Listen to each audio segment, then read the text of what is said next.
World peace.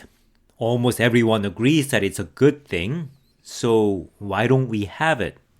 A simple answer is because no one really wants world peace. Now, I suppose most people genuinely wish for a world without conflict, but that's not quite the same thing. Because conflicts have reasons. There are prejudices, interests, and grievances at play, and peace, true peace that address those reasons, have a cost. It requires dialogues and understanding, compromises and cooperation, reconciliation and trust, all of which have costs and risks. And it will demand actions we would rather not do. Some may need to give up their privileges. Some may need to acknowledge their past wrongs and make restitutions. Some may need to forgive, recognizing that some wrongs can never fully be made right. And almost no one wants to pay such price, especially when there's no guarantee that others would pay their share. And so our generation will continue to war, as did our parents, as well our children. And our world will never know peace.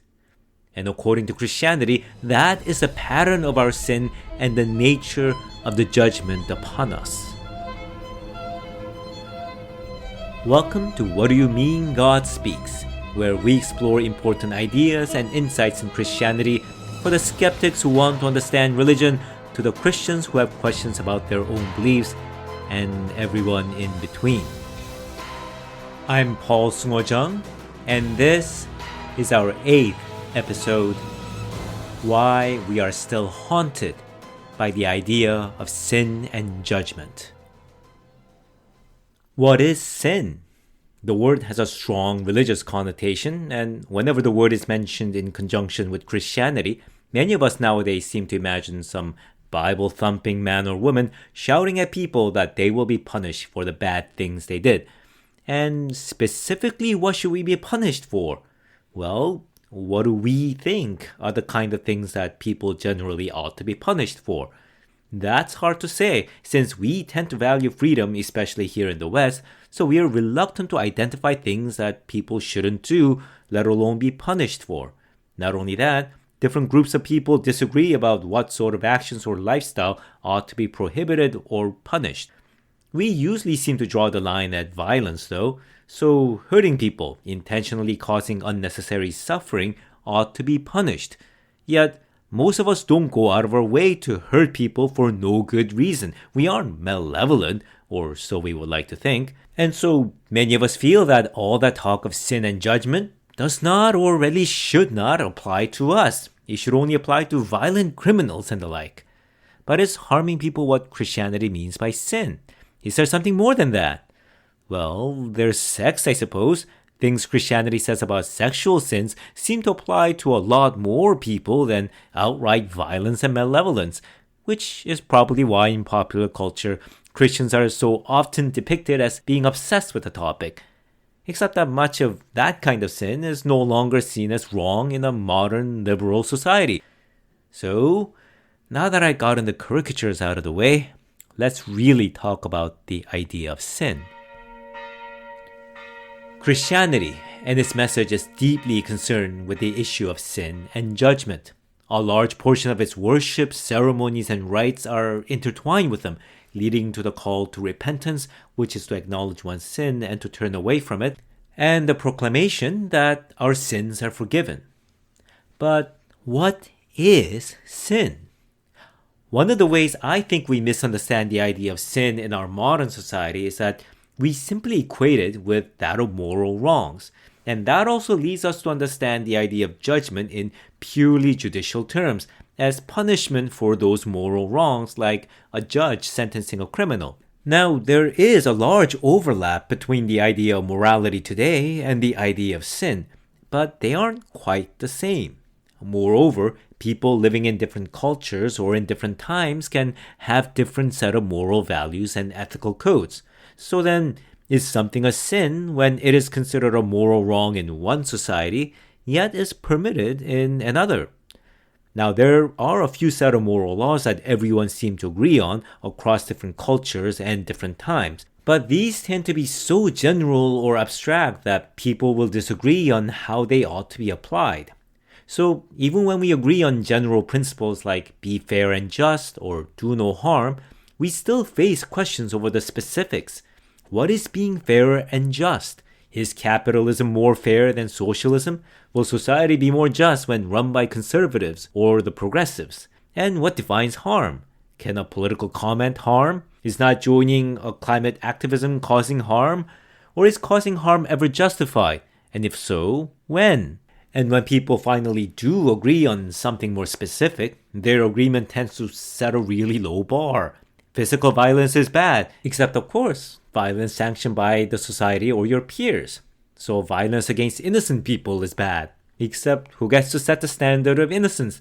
And considering how different governments and peoples, even today, readily offer justifications for indiscriminate killings whenever they are accused of them, we know bars can always be lowered. So, what is sin, and where in that spectrum of moral wrongs should we find it? Perhaps the Bible will tell us, and it does. But if we think that it will simply give us a list of clear don'ts of moral wrongs for today, we may be disappointed. Now, some seem clear enough at first.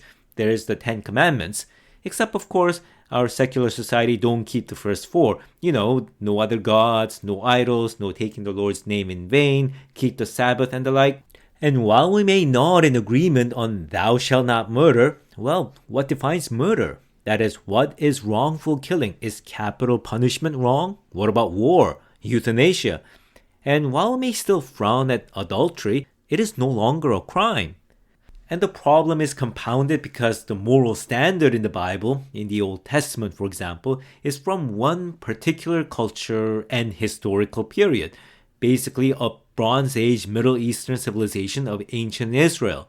And what we consider as moral or just or wrong has gone through some changes in the last 3,000 years. And that's why we struggle with the stories in the Bible, where people are punished for things that we would no longer consider to be morally wrong, or are conversely told to do things that we would condemn today. All of this adds to the question of how to make sense of this old idea of sin, and whether the whole idea is, outdated. But let's leave aside the more complicated issue of understanding each of these stories in the Bible in their proper context. That's for later seasons of the series.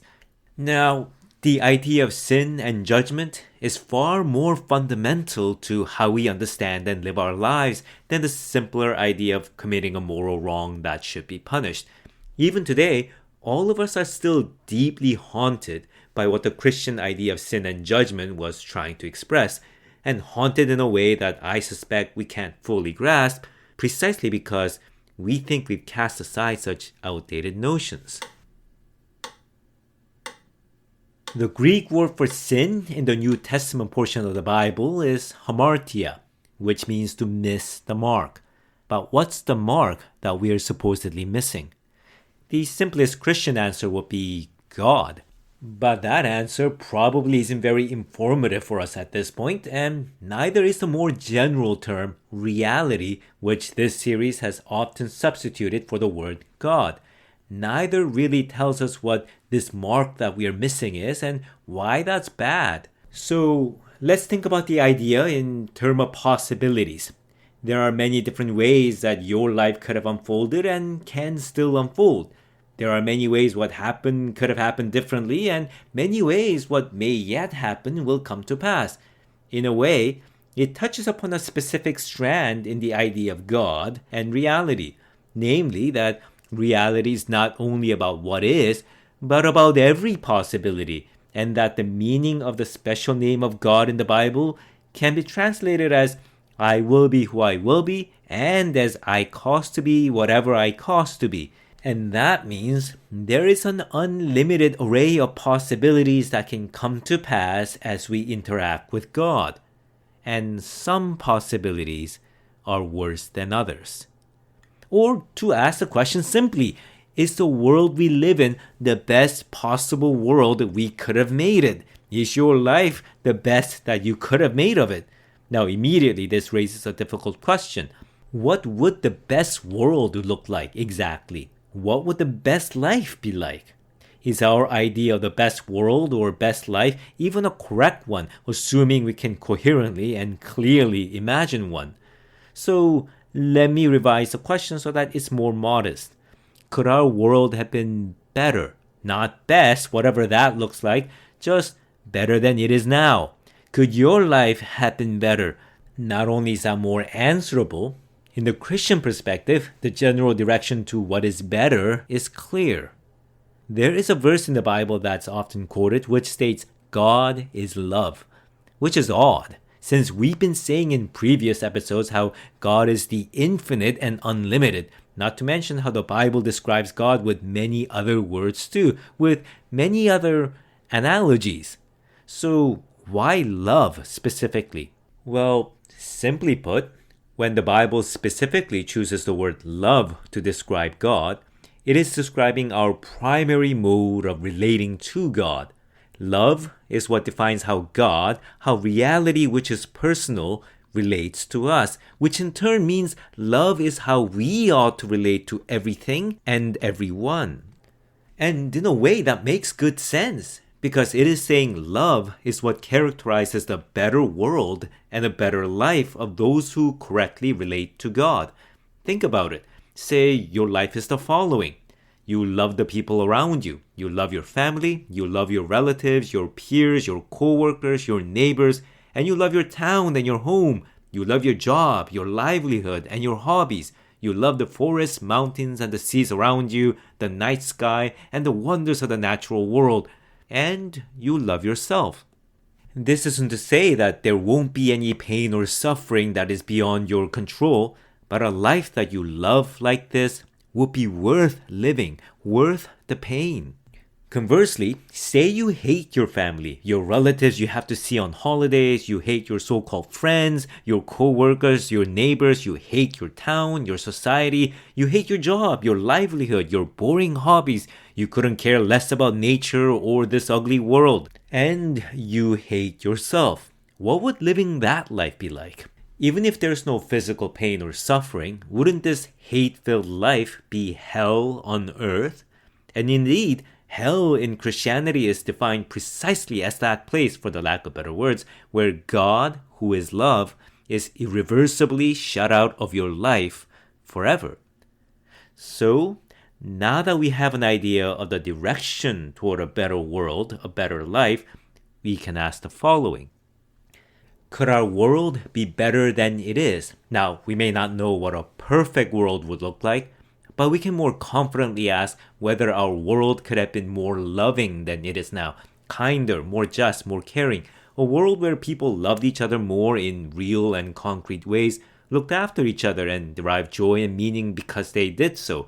Could our world be better than it is?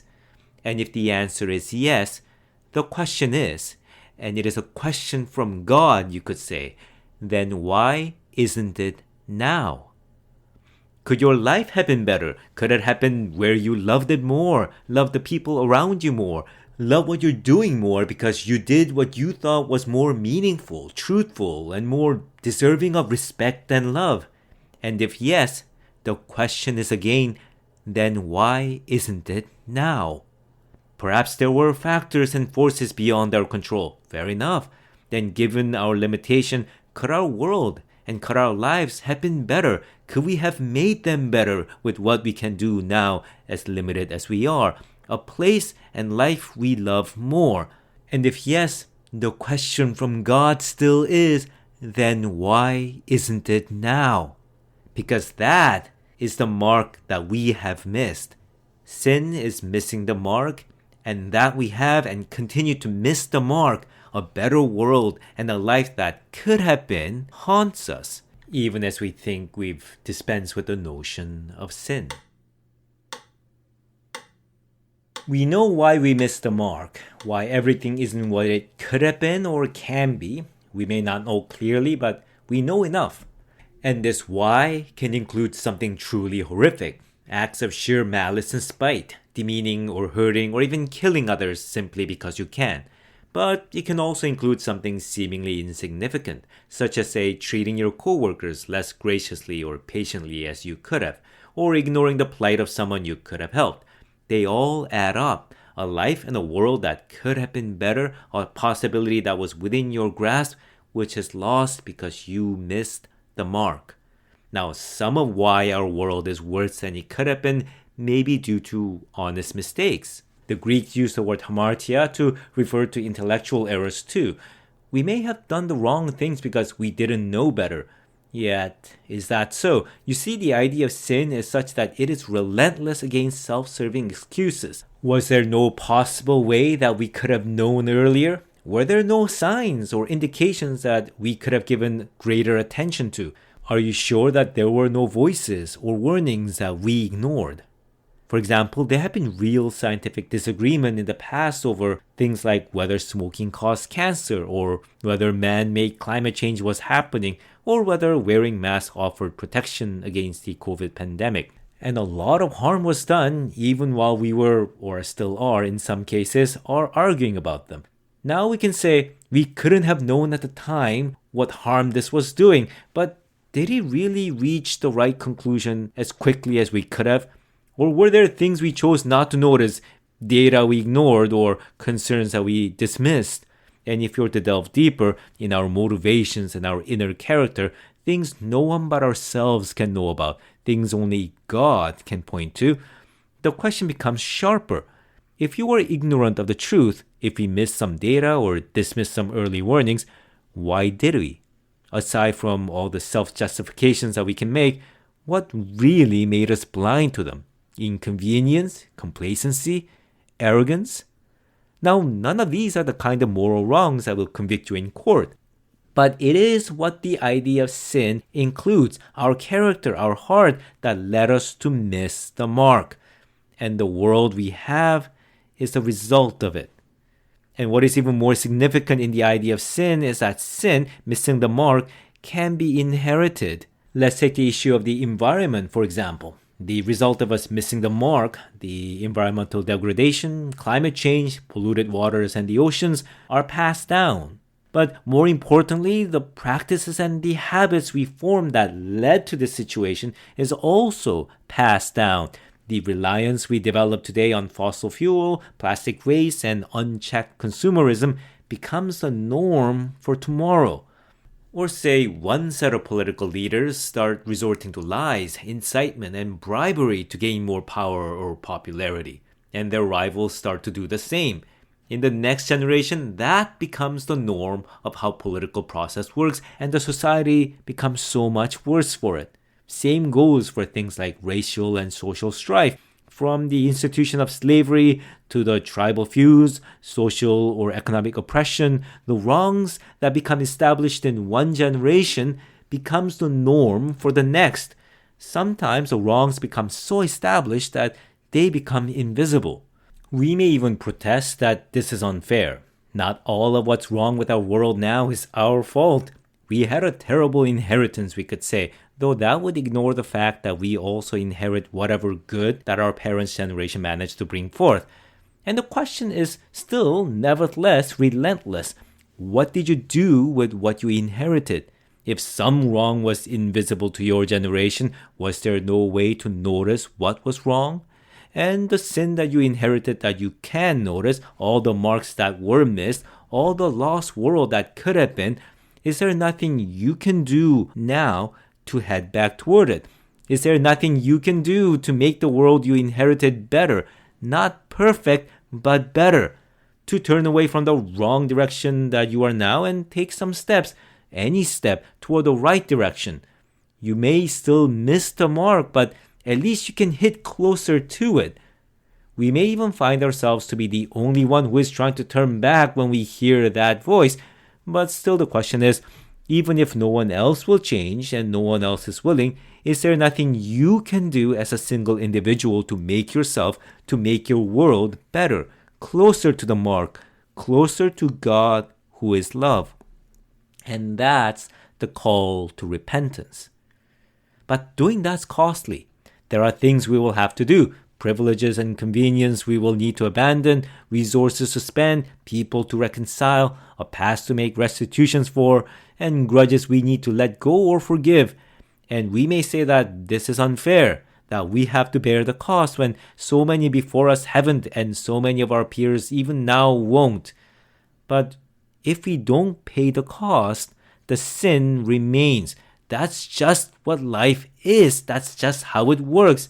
And our lives and our world today, in an important sense, is God's judgment upon us. And I mean the word judgment in a more neutral sense here. If our world is somewhat just, fair, and beautiful, and we live among people who are kinder, more loving, more admirable, and make us love life more, then to that extent, God has judged in our favor. That, and He has done so with blessing and mercy, since there likely were factors beyond us that helped our effort along. Now, in case you misunderstand, this is by no means saying that rich and prosperous countries are blessed by God while poor countries are being punished by God, especially not in an increasingly globalized world that we live in, where one country's wealth is often built from the deprivation of another. The direction of better that we've been talking about is love, not wealth, after all. But the general idea remains. What we do is judged by God. The world that comes about and the kind of lives we come to lead is God's judgment upon us, both the good and the bad. And if we have strayed horribly and each generation inherits a world and practice far worse than before, then a time will one day come when the weight of neglect, lies, and injustice will bring everything down around us. And that's why the idea of sin and judgment haunts us even now, even when we don't use the exact words anymore. Possibilities, both of a much better world and a much worse one, which we make with our own actions and character, loom before us, and we hope and fear the judgment they imply. Now, this may seem like a departure from a more popular notion of the judgment of God that many of us have, and that's because there are two kinds of judgment. Let me use an everyday example. There are traffic laws that state that you should not drink and drive. The reason for this is obvious, given how human bodies work and the laws of physics that govern the force of your moving vehicle. If you drink and drive, there's a strong chance that you will get into an accident which may harm or kill you or other people. Now, two kinds of judgments can befall you if you drink and drive. First is that you indeed do get into an accident by crashing into another car and heavily injuring yourself. This is a natural consequence of your action, of you missing the mark. The second is that you may be stopped by a police officer and incur a heavy legal punishment. This is not a natural consequence of your actions. The punishment is imposed from the outside by forces and persons who are trying to prevent the first kind of judgment from happening. Now, for Christianity, God can render both kinds of judgments, but one is a natural outflow of us missing the mark, while the other is a punishment from seemingly outside factors, which is nevertheless God's way of declaring that the direction that we were heading will lead to the first kind of judgment. So, for example, natural disasters like locust swarms were sometimes seen as God's judgment in the second sense in the Bible, judgment for injustice and idolatry. How can we tell, though, if something is God's judgment in the second sense? To explore that, we need to first ask the question that has become the title of this series. What does it mean for God to speak to us? So join me for the next episode, What Do You Mean God Speaks? Why we miss the real question. And also stay tuned for the continuation of this topic in the upcoming episode where we will consider the kind of sins we commit because we become religious. Thank you for listening, and if you enjoy this content and want to hear more, please subscribe, follow, leave a comment, and share. Until then, I will be waiting here.